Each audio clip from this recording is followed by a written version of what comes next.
Hello and welcome to this week's Damp Show with me, Damp Sam. So, I've not watched this video. I'm going to stick it on and react to it in real time. It's from a few years ago and it's had 100 and odd thousand views. Come on, doctor. Give me a diagnosis. What's wrong with this wall? Welcome to our video on DIY tanking. We were His voice asked is to as look bad at as a mine. job where a damp proof had been installed, but the rendering and plastering didn't contain a salt inhibitor, and as you can see, the damp had soaked right through the walls, bringing the salt with it as the walls dried out. Just a quick one. The damp hasn't soaked through the walls. That is sulfate salts. And what it looks as though that somebody's put a fire in there at some point. There's fire liners on inside and on back. Looks like it could have been a gas fire. It might not have been a solid fire. That lines that flue so far up. And originally it would have had two legs that had been half size of that, and they've made it up with bricks on inside. So that maybe could be part of the problem. So there might be a bit of lateral damp going off. There's definitely some sulfates. There could be a bit of bridging. They've started to knock it off over in that corner. Not knocked it off all the way back to bricks yet. Only put a little towel on the floor. It's not covered up right good. But let's see what he's got to say about it. We got a small breaker, and if you look at our breaker video, That don't look like a small one. That looks like a big Hilti to me. That big breaker. in concrete video on YouTube, you'll see just how to use a breaker to the best effect. We took all of the damp plaster. That's not how you use a breaker to the best effect. What he needs to be doing is getting behind that render, getting his chisel in between render and stone, and then breaking the bond off. Because that way it been put on brilliant. That'd have probably been put on without the correct amount of damping down. So the bond between the render it'll not be 100% all the way across. So you'll be able to get in and then rattle it off. And that's best way.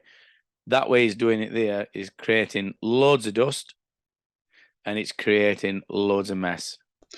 We then used SBR Bond to mix with cement. As you'll see, the cement keeps getting added to the SBR until we end up with a really nice creamy slurry. Right. Only mix this a little bit at a time, otherwise the cement all sinks to the bottom and makes it very difficult to use. Okay. Clean the tools thoroughly.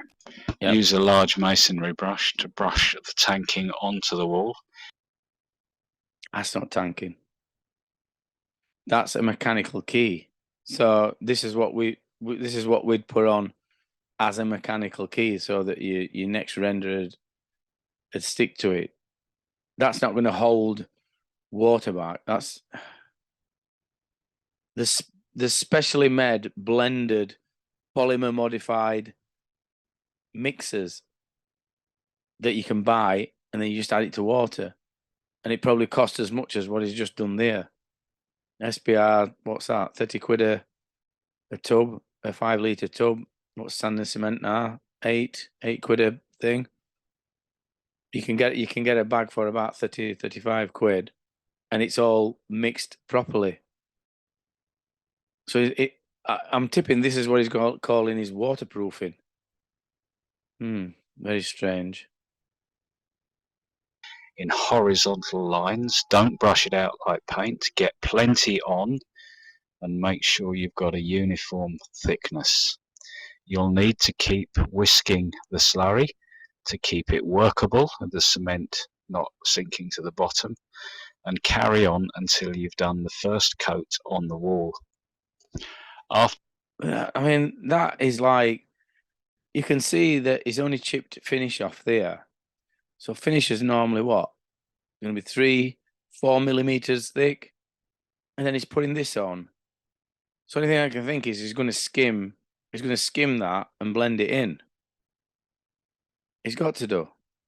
You're not going to get all else on there.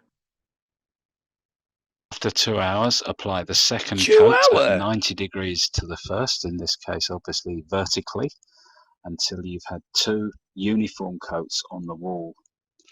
We then mix our render at 5 sharp sand, 1 soft sand and 1 cement. You can see more about rendering. So he has gone with a weaker mix. He has gone like sort of a weaker mix. So that in theory he has done right thing by if he's putting 2 coats on. But as we've said before, it's only 4 mil. So I can't see how he's going to be able to get that thin with it being grit sand as well. Or sharp sand. In our rendering video. When you're finished, rub it in as. So he's only put it on bottom there. So all he's done is he's put this SPR onto existing, and it looks like he's only put this bit at bottom, and he's only done that bit. I mean, he has got his beads on it. It does look bent. But like I said, he is a doctor and a DIY doctor. So, and I don't know what they're going to actually do once they've finished with it. I mean, that bead's on piss as well. It's wider on right hand side than it is on left hand side. But what they're going to put back in there is there going to be a fire? The rendering video will show you, and you can then skim plaster over the top. And that is how we do DIY tanking. Welcome to our video. Well, kids, all I'll say is this: don't use SPR and cement as a DIY waterproofing stroke, what he said, tanking. Don't do it. Do not do it. Because if you're using it below ground level, it's not made as a waterproofing slurry. It's not a polymer modified slurry. You get specially made, blended stuff that's in factory that if it goes wrong, you can ring them up and say, we think that, mixer's wrong. And they'll say, no, you've probably put it on wrong. But that what it's put on is a mechanical key. So it acts as like a glue. So it'll stick the render to the thing.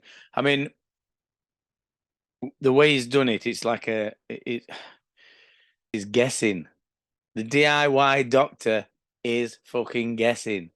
So don't follow him. Don't follow him unless you're one of the 100,000 people that's already watched him and already made a mess of their own walls. Get somebody in or watch one of my videos and I'll show you how you do it properly. So that's Damp Sam signing off. Watch out for my ebook. See you later. And ebooks on condensation. The most definitive guide on condensation in the world. Watch out for it. Download it. Read it.